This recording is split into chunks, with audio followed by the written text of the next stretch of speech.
साल 2016 की बात है। एक फिल्म आई जिसका नाम था पिंक। यह फिल्म सुर्खियों में रही और बॉक्स ऑफिस पर अच्छी कमाई भी की।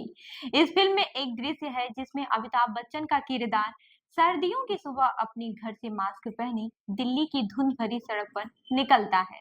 मास्क और दिल्ली की धुंध को तो कई फिल्मों में दिखाया गया है, लेकिन फिल्म की पटकथा से इसका कोई खास मतलब नहीं होता है। पिंक उन कुछ मुख्य धारा की चुनिंदा फिल्मों में शामिल है जिसमें वायु प्रदूषण को दिखाया गया है। भारत के कई हिस्सों में लाखों की आबादी साल दर साल प्रदूषण का सामना करती है, जो कि उनके स्वास्थ्य के लिए खतरनाक है। भारत की राजधानी दिल्ली और उत्तर भारत के दूसरे इलाकों में जहरीली हवा अक्सर सुर्खियों में रहती है। ये मुद्दा लोगों की बातचीत के साथ साथ राजनीतिक गलियारों में भी सुनाई देता है और इस पर कानूनी चर्चा भी होती है। लेकिन बॉलीवुड में कई बड़े हादसे और प्राकृतिक हादसों पर फिल्में बनी हैं। जैसे कि साल 2013 में उत्तराखंड में आई आपदा पर 2018 के केरल और 2005 में मुंबई शहर में आई विनाशकारी बाढ़ पर फिल्में बनी हैं।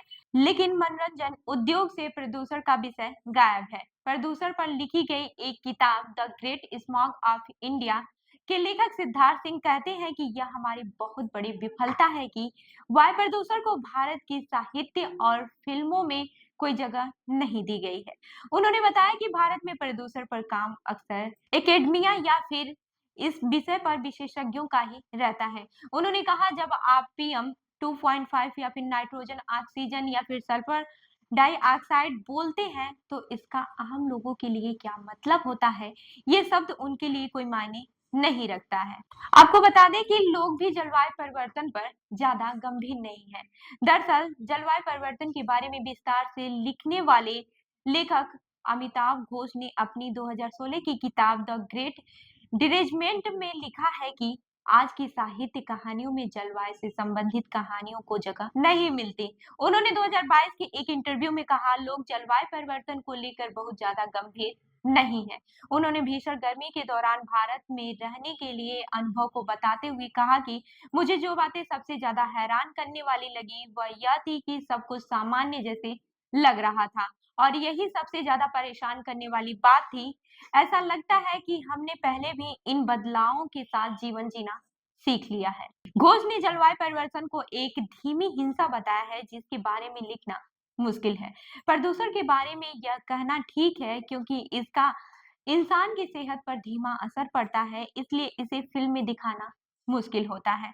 हालांकि सोनक सेन की ऑल द ब्रीदर्स जैसी डॉक्यूमेंट्री में इस मुद्दे को दिखाया गया है।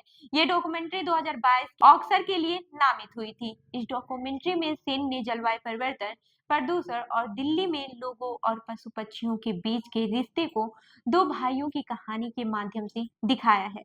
ये दोनों भाई दिल्ली के धुंध भरे आसमान के नीचे गिरकर घायल होने वाले काली चीलों का इलाज करते हैं। सेन कहते हैं कि उनकी दिलचस्पी इस बात को जानने में ज्यादा थी कि एंथ्रोपोसीन जैसी बड़ी चीजों का या जलवायु परिवर्तन का हमारे रोजमर्रा के स्वास्थ्य पर क्या असर होता है। आपको बता दें कि एंथ्रोपोसीन शब्द का इस्तेमाल इंसानों का धरती, इसके इकोसिस्टम और दूसरी प्रजातियों पर डाले जा रहे असर के बारे में बताने के लिए किया जाता है। इस फिल्म के एक दृश्य में दो भाई बहस करते हुए दिखाई देते हैं।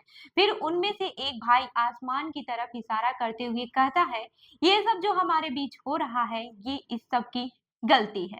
सेन कहते हैं कि जलवायु परिवर्तन का प्रभाव हमारी जिंदगी पर हर पहलू पर पड़ता है। सिनेमा और साहित्य में भी ये काम उसी तरह दिखाना चाहिए। उनका कहना है कि जिस पर्यावरण संबंधी फिल्में जो दर्शकों को इसके बारे में जानकारी देती हैं या फिर उन्हें जिम्मेदार ठहराती हैं, वे दर्शकों को पसंद नहीं आती।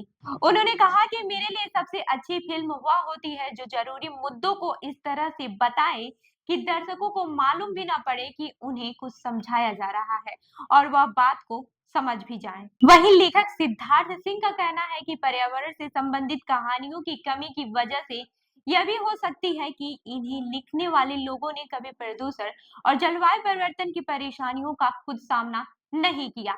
वे लोग उन लोगों की तरह नहीं है जो यमुना नदी के किनारे रहते हैं, जो इसमें कविता देखते हैं या फिर इसके किनारों पर कहानियों के बारे में लिखते हैं। उनका कहना है कि इन दिनों सोशल मीडिया पर मीम्स और फोटो ही वायु प्रदूषण की गंभीरता को बताने में अहम भूमिका निभा रहे हैं। कुछ दिनों पहले एक मीम काफी लोकप्रिय हुआ था, जिसमें कुछ इस तरह से लिखा था, शेख हसीना यानी कि बांग्लादेश की पूर्व प्रधानमंत्री जो अब दिल्ली में है, को सुबह की सैर करते देखा गया। लेकिन साथ में दी गई तस्वीर पूरी तरह से धुंधली थी, क्योंकि मजाक किया था कि वायु प्रदूषण के कारण उन्हें देखा नहीं जा सकता। लेखक सिद्धार्थ का भरोसा है कि ऐसी रचनात्मक चीजों को और गति मिलेगी, जिससे उन लोगों को कदम उठाने पर मजबूर होगा जो वास्तव में प्रदूषण को ठीक करने के लिए कुछ कर सकते हैं। तो इस खबर पर क्या है आपकी राय, हमें जरूर बताएं। मैं हूं रूबी आपके साथ और आप देख रहे हैं जनदर्पण न्यूज। धन्यवाद।